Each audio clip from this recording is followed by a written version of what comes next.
All right, men, welcome to today's episode of Strong Men, Strong Marriages, the tender defender, which is the most attractive trait to your wife. So we're going to talk about what that means, what that is, some cool research from a great marriage researcher, John Gottman. My name is Mike Frazier, MD, and I help high-achieving Christian men have more intimate marriages. So a few wins from the week from the guys in my Love, Intimacy, and Legacy program. So man, really good week as far as physical intimacy goes for the guys, just like creating that in lots of different ways. It's really cool being able to build those foundations that we talk about. When you're trustworthy, when you're able to really value what your wife says, what we're going to talk about today, when you're able to introduce sex and intimacy in a fun and playful way, it just happens, and it's great. Happening for me in my marriage too, and the guys in the group, which is awesome. Guys are being able to weather the hot and cold responses. So, guys will come into the program. They've had marriage troubles for a long time, typically before they come in. And they start making these really good changes. And so their wife will respond to that in a really positive way. And then she'll kind of pull back because she's, happy about the changes, but afraid they're not going to last. So, the guys that are at first kind of surprised by this, but we just help them understand that this is part of the process, and they just weather it great. And then what happens is when you weather that cold period well, it just takes less and less time. That cold period lasts less and less time. In this particular case, the cold period lasted like less than a day, that his wife was back and feeling warm and loving towards him again. So being able to listen deeply and understand in difficult situations, it's very hard to maintain a understanding and listening mode when your wife seems to be attacking you, whether that's something in your past, maybe that's something serious like infidelity, maybe it's just you didn't, but pick the kids up on time or whatever. It's hard to put yourself to the side and just kind of listen to her. And we're going to talk about that today. But the guys are doing it, and they're doing a great job of it. And it's creating just way better intimacy in their marriages, which is so fun to see. For myself, and we're going to talk about this today, but following through on my big commitment. So again, most recently, one of my biggest ones is just to not lose my temper. I haven't done it at all, which for me is a big deal. Typically that comes out with my kids more used to, which is not cool. It was damaging my relationship with them, with my wife, her not being able to trust me. And it's just been so much better since I've been able to do that. So it's been great. And it's again, resulted in intimacy across all areas, mental, emotional, and physical with my wife, because she can trust me more. So I've kind of hinted at this, and you may have heard in previous podcasts, but what is the most attractive trait to your wife? What is going to make her really want to jump into your arms and share with you and connect with you mentally, emotionally, and sexually? So a lot of men will think it's maybe money, right? If I make money, that's what she really wants. That helps her feel safe and secure, which is true to some extent. Maybe it's looks, maybe that's what's most attractive to her. Maybe it's just like doing the things that she wants, checking things off her list. Maybe I should just agree with her about everything that she says. Maybe that's what she wants. Maybe that's what we're talking about. Maybe that's what someone who listens does. She just agrees with everything his wife says. Or maybe it's just someone that makes her happy, right? That's really what a wife wants. That's what a woman wants, is a man that makes her happy all the time. Okay. So here's what happens when you think these different ways. So if you think your wife mainly wants money and that's what she's looking for, you're going to spend more time at work, right? You're going to really focus on making that money, which ends up making her feel typically kind of alone. And we're going to talk about one of the biggest complaints women have is that they feel like their husband's not there for them, physically or emotionally. So when you do this, you're actually feeding into that problem, right? So you're making more money, but you're not there for her physically or emotionally, and you don't have that connection. Okay, so maybe you think it's looks. So you start exercising more, maybe you're buying nice clothes or things like that. And, you're surprised when that doesn't work. Maybe you're just doing the things that she wants done. Maybe you're cooking, cleaning, taking care of the kids, doing all the stuff that you kind of think is maybe more her job, but you're doing it because you think that's what she's looking for. That's what's attractive. I remember looking at this poster. This was a girl that I liked in college. She had this poster up in her dorm room of like I don't know if it said porn for women, but I've kind of heard that said before about this. It's basically a guy, like a buff guy, with no shirt on doing chores around the house. And so I kind of encoded that in my own mind as, oh, like that's what you need to do, right? To be attractive to women and to pretty women, right? Is to just like do all the housework. So when you think that way, what that leads to is the mosquito cycle, right? Where you're doing these nice things, but you're expecting something back. Again, I saw that poster, and what I encoded was, okay, if I do that, my wife's going to be turned on, right, and want to have sex with me, which doesn't end up happening. And if you're already trying this, you already know that doing it this way does not work. um, Again, if you think it's agreeing with her about everything, you start really losing yourself. You're just like, oh yeah, sure, let's do that, right? Like with money, oh, let's spend it on that, even though you don't want to. With sex, oh, I'm fine never having sex, even though you're not. With in-laws, oh, sure, let them come over, even though you don't want to. Or yeah, let's go spend all that time with them and not with mine, right? Or with parenting, yeah, let's do it your way, even though you don't agree. So you start losing yourself, which is actually very unattractive to her, because it's breaking trustworthiness, right? She can't trust what you're saying because you're actually lying to her. Okay? And then when you think your wife really wants someone who makes her happy, you're going to try to control her emotions, right? You're going to avoid bringing up anything that might make her mad, right? Because you're walking on eggshells, trying to control her emotions. Like, oh, if she gets upset, we're not going to have sex, so I can't make her upset. And it just leads to a mess, right? You're being manipulative, and it's a big problem. So, you know, and what ends up happening is you try all this stuff and it doesn't work, and then you get frustrated, you blow up, you turn to pornography or maybe another woman or whatever, right? And then you feel bad and you go back to that same cycle. So as a reminder, all of this feeds into the mosquito cycle, right? You do nice things, right? Quote unquote nice things. And all this is with the intention of getting something back from your wife. You're expecting to get attention, appreciation, affection, and sex back. Okay. Eventually it doesn't work and you get frustrated, right? You get mad and then you either explode or escape. So explosion means you get mad at your wife. I'm doing so much for you. Why don't you do this for me? Right? Or you escape into pornography or work, or you're just kind of not there at all. You feel guilty after, and then you go back to doing nice things, and you're just caught in this cycle over and over again. Okay. So if it's not any of those things, okay, if your wife's not attracted to a guy who just is a yes man, a people pleaser, a guy with a lot of money, or that dresses nicely or whatever, what is the thing that they really are attracted to? What's your wife really attracted to? So John Gottman in his great book, the Man's Guide to Women. So he's one of the most famous marriage researchers, John Gottman. So he says, here's the number one trait, guys. It's trustworthiness. Okay. But let's expound on that a little bit. So part of that is being a man of your word, right? A guy who follows through on what he says he's going to do, for sure. Okay. There's a little bit more to it. But again, why is it, okay, that this is so important? Why is trustworthiness so important? Trust leads to her ability to feel safe with you. Okay. If she can't feel safe with you, she can't have a good relationship. Like that's the foundation. She has to feel safe. She has to be able to trust you. Okay. So here's another way to think about it. And again, that's the title of the podcast, right? The tender defender. Okay. So it's a guy who's going to protect her body, right? He's going to safeguard her body, protect her physically. Okay. That's the defender part. Okay. But also who's going to protect her heart. Okay. He's going to protect her emotionally. This is the part that sometimes we don't really think about, or we think it's kind of like sissy stuff or whatever, but it is huge, guys. Especially nowadays when you're not a lot of times like fighting like a attacking mob at your house, right? We're not in caveman days where you have to like run out and kill a beast to feed your family, for the most part. So this protecting her emotionally becomes like even a bigger deal, because protecting her physically, it just doesn't come up quite as much. Not that you still shouldn't do it, right?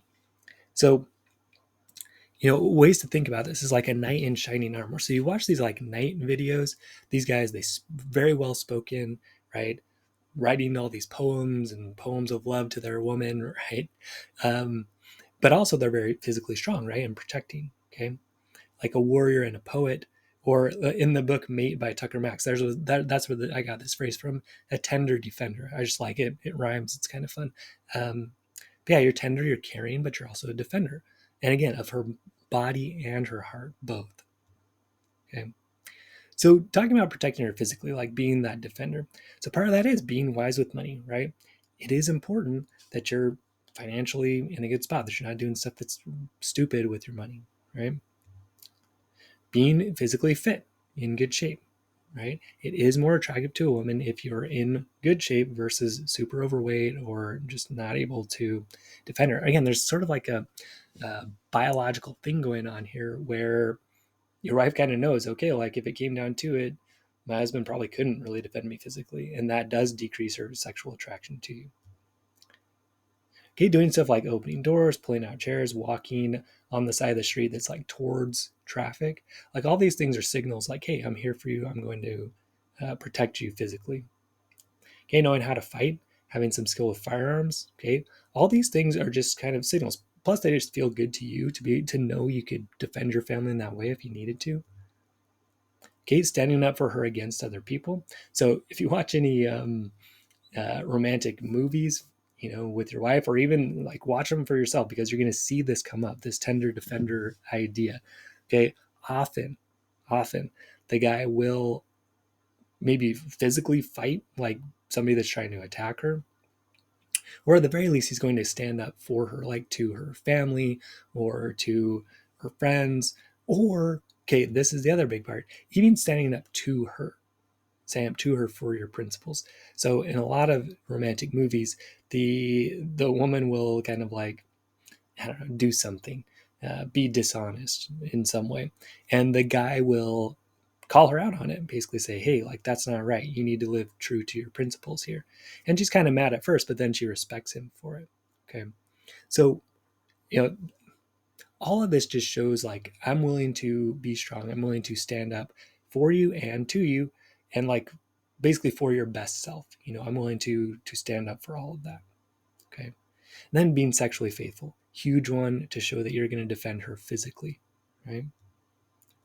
And again, if you've stepped out of any of these, which you probably have, we all have at some point, it's not that you can't recover, it's just that you know you're going to have to prove over time that you can be trustworthy. Right? Trust takes time to rebuild. So, I like to use the analogy of a brick house. And like if you had an affair or something, it's like knocking that brick house over. If you've kind of like slowly not prioritized your life over time, we'll talk about that. It's kind of like taking out one brick at a time. But the way you put it back in is by showing, yeah, I am going to be there for you physically. I'm going to be there for you emotionally. Okay. And you totally can do it. All right. So then let's talk about, so we talked about protecting her physically and now protecting her emotionally. This is being both tender and the defender, both. So John Gottman talks about in that same book, there's two main complaints that women have. Number one, he's never there for me. Okay. So where does this come through? This would be like you show up late for things. Okay. You don't really help around the house. Okay. She asks you to do something, you say, oh yeah, sure, I'll do that. And then you don't do it. Okay. So that's part of not being there for her. And you've probably done that, at times in your marriage. I think we all have. Okay. So the fix here is following through on all your commitments, right? No matter how small they are, you make sure you're following through. Again, this protects her emotionally because she thinks, oh, like I'm actually important. When my husband makes a promise to me, he follows through. I'm important to him, right? The other main complaint that women have is there isn't enough intimacy and connection. So again, there's enough intimacy and connection. So how do you create more intimacy and connection? Here's one of the big things we focus on in the program is just having this cue for yourself that every time your wife speaks, you are going to listen. Okay. It takes some skill to be able to do this. You need to manage your own emotions. That's probably the biggest one. You need to be able to step into her shoes and try to understand where she's coming from. Right. But this is it, guys. I mean, this is how you show you're going to protect her emotionally. Listen when she speaks. Okay, here's a big tip. Look into her eyes when she's talking. That shows you're actually paying attention. Okay, sometimes I'll do this, right? I'll be on my computer, be like, say I'm listening, but really, I kind of am, but I'm kind of not, right? And I'm not really signaling to her that, hey, you're important to me and I'm listening. Okay, so look into her eyes, put your phone down, stop looking at the computer, look into her eyes and listen. Hey, tell me about that. I want to hear more. Okay. A big one here, value her opinion, even if you don't necessarily agree with it, right? Just try to see things from her perspective. Okay. Again, this is being her defender emotionally and being tender, right? Understanding her. Okay. So, let's say it's with a vacation, right? So she wants to go one place, you want to go a different one. A lot of times you're just going to try to talk her into your opinion and not really listen to hers. Instead, just value her opinion. Oh, she wants to go to, the she wants to go to the mountains, but you don't. Okay, just try to understand why she would want to go to the mountains. What is it she likes about there? Why is that important? Maybe she has some really good childhood memories there, right? Just try to understand her opinion. Okay. Get into her shoes versus being defensive. This is especially hard, like we talked about earlier. Um, one of the big wins in the program that guys have, like, is being able to get into her shoes and not be defensive, especially when it has to do with you, right? So like if my wife's like, hey, you haven't done a good job, like recently, right? Controlling your temper. So, she brought that up and at first I'm like, why are you saying that? But then like actually getting into her shoes. Oh, like how does that probably make her feel not very safe, right? How's that damaging our relationship with the kids? Oh yeah, it is. So getting into her shoes, understanding her perspective, even though it's about me, being able to have the emotional strength to go ahead and get into her shoes and understand her that way, right?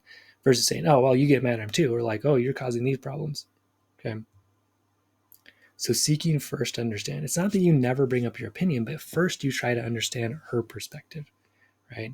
One of the ways I like to talk about this is almost like being a ghost, right? So like you go into her body and like experience her situation, right? Why is she thinking this way? Why is she feeling this way?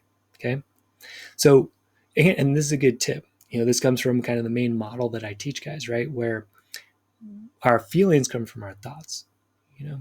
So if she wants to go to the mountains, what you're trying to figure out is, okay, what is she thinking, right? Why is that important to her? And how does that feel to her, right? So, well, why do you want to go to the mountains? What about it? Well, I just really like the mountains. Well, why? What's so great about them? And again, you can ask those questions either from an irritated standpoint, right? Why that? Or just from a really trying to understand perspective. Oh, tell me more, right? Why is that important? Why do you want to go there? Do you have some good memories there? Yeah, I have tons of good memories there. That makes me just feel at home. So you're looking for what's she thinking and how is she feeling, right? So just what are you thinking about that? How are you feeling about that? Just that tip will help you really get into her shoes better when you're trying to listen. Okay. Here's what you need to avoid. Okay. You need to avoid giving advice, right? Until you're asked for it. Trying to fix her problem unless she's asking for you to fix it. Again, understanding is the key. Okay. And she wants to feel intimacy and connection. The way she's going to feel that is not by you just like saying, oh, well, here's how you need to fix it, right? It's by you saying, oh, wow, how'd you think about that? How'd you feel about that, right? Now she's feeling connected, okay? And again, when she feels connected, that's when she's more likely to be open to physical connection. She wants to feel mental and emotional connection first, okay? The other thing you want to avoid, like making jokes about, says, oh, you want to go to the mountains? Oh, yeah, there's, you want to go see the mountain men up there because they're more attractive than me. Something like that, right? Because again, that's just minimizing how she's thinking. You're not being a defender of her heart. You're not being tender, right? You're being, basically a jerk, and that's not attractive, okay? You don't want to minimize it. If she's, especially if she's saying something about you don't want to be like, oh, that's not a big deal, or yeah, I do that, but it's not that much. Okay. All that, again, it's not understanding her, it's not protecting her, it's not being a tender or a defender, right? Okay. Or telling her she's wrong. Oh, the mountains are stupid. You shouldn't go to the mountains. It's going to be cold, right? Basically just totally shutting her down and rejecting her. Again, she's not going to feel connected to you. She's not going to feel intimacy, right? She doesn't feel like you're a tender defender until she's not attracted to you, okay? But when you can, Step into her shoes, listen to her, right? Okay. Now she feels emotionally safe. She feels emotionally protected. Again, it's not that you never bring up your point of view, but you need to understand hers first. And actually, coming back to that defender part and being strong, you actually do need to present your side and get to agreements that work for both of you. But you've got to understand her side to make sure that you are getting to an agreement that does work for both of you. Okay. So, as a review, right? Trustworthiness, it is the number one attractive trait to your wife. Okay. She needs to feel that her body and her heart are safe with you. Okay. So you need to be that tender defender. Okay. You need to be a man of your word at all times, right? You need to be a guy that is, can physically protect her body, right? That follows through with what he says he's going to do. Okay. You need to have really good listening skills. Okay. Most guys are not very good at this. They either don't listen at all, listen for a minute, they try to present their side, they make jokes, they minimize, they do all the things that we talked about. They try to fix the problem instead of actually listening first. Okay. So you need to be able to empathize, right? You need to be able to get into her shoes, get into perspective. Wow, what would it be like to be there, right? Do that ghost mode, step into her body, get good at that, right? You need emotional management. Again, one of the hardest times to do this is when she's saying something negative about you, right? And then you just are not very good at, managing your anger or your frustration or whatever. And so you fire back. So you need to get really good at managing your own emotions so you can understand her well. Okay. Then once you understand her, you need to be able to express yourself well and get to win-win agreements. That's the, defender, the strong part that your wife needs and wants and is attracted to, right? It's not just a guy that says, oh yeah, honey, I understand you and you're right and let's do everything you want. No, it's a guy that understands his wife. Wow, you probably think this way, you probably feel this way. I totally understand that. Okay, here's my perspective. Here's why I think we should go to the beach instead of the mountains, right? And you find something that works for both of you. Maybe we do some of both, or maybe this vacation we do this and this vacation we do that. Or maybe what we really both want is just, a fun experience with the kids. So let's find even a different place that creates that more. So again, but it requires these other things first. She needs to feel understood, right? Before she can feel like, okay, what he's suggesting actually takes me into consideration. Okay, it's not that she always wants to be, agreed with. It's just that she wants to be heard, understood, respected, right? Tender defender, right? It's not that she's just, she's her and you're just like on the side supporting her. It's that, no, you value and respect her and you value and respect yourself and you guys are a team, right? And you love her and you value what she has to say and do. And again, you work together, okay? So again, building those foundations, trust, we're talking a lot about today, right? Being able to be a man of your word, okay? Being a man who is strong in body, mind, heart, and spirit, right? Being able to communicate well is another big thing that we're talking about here. So she feels like, hey, you're listening to me. And then that intimacy piece, which to me splits into kind of two things. One part of that is you being willing to share stuff that she might not like, right? Which goes back to that strength part. So again, she can respect that, right? As long as you also understand her point of view. And then the sexual intimacy part, right? Which tends to follow these other ones. So again, this requires spiritual strength, being a man of your word, following through, right? Being a man on a mission, mental strength, being able to control your own thoughts, know where they're coming from, emotional strength, managing your own emotions, being able to get into her emotions well. Okay, that's a big part of being this tender defender. Physical strength, which we talked about some today, as far as being that defender of her body part. And then sexual strength, right? Being able to manage your sexuality in a way that's directed towards her in a good, positive, loving way, right? And being faithful sexually. So, guys, you can learn all these strengths and skills in my Love, Intimacy, and Legacy program. Guys are getting great results from it really fast. We do daily work. It's a 90-day program. It's for high achieving, professionally successful Christian men who are ready to really transform their marriage and have just more love and connection and intimacy than ever before, and really set that example for generations to follow. So if that's you, head over to strongmarriages.com, or you can also go to mikefraziermd.com, or click the link in the show notes. Okay, you'll schedule a call, then you'll fill out an application. We'll review that application on the call, and again, I look forward to working with you. So yeah, if you're a high achieving Christian man who is, I do get some guys who are not Christian. It's mainly that you have like kind of those principles that you're going to be a trustworthy guy, that you are aligned with the idea of, being a man of integrity, being a man of your word, right? Now, a lot of it is focused on connecting more with God, right? And so if you are a Christian guy, you're going to, the way I see it is, when we believe in God, that just adds this extra element of power, and we can connect with God in that way. So, some guys guys are at lots of different levels as far as their spirituality goes. And so, if you believe in a higher power or whatever, you want to connect with that more, that works too. You're just in the program, you're going to see lots of references to, God and Jesus and things like that. So, again, directed mainly at Christian men. If you're not Christian but principled, you'll still get benefit from it. But yeah, if that's you, high achieving Christian guy ready to transform your marriage, head over. Professionally successful, head over strongmenstrongmarriages.com, MikeFraserMD.com, or click the link in the show notes, and I will see you there. Stay strong, men. We'll see you next episode.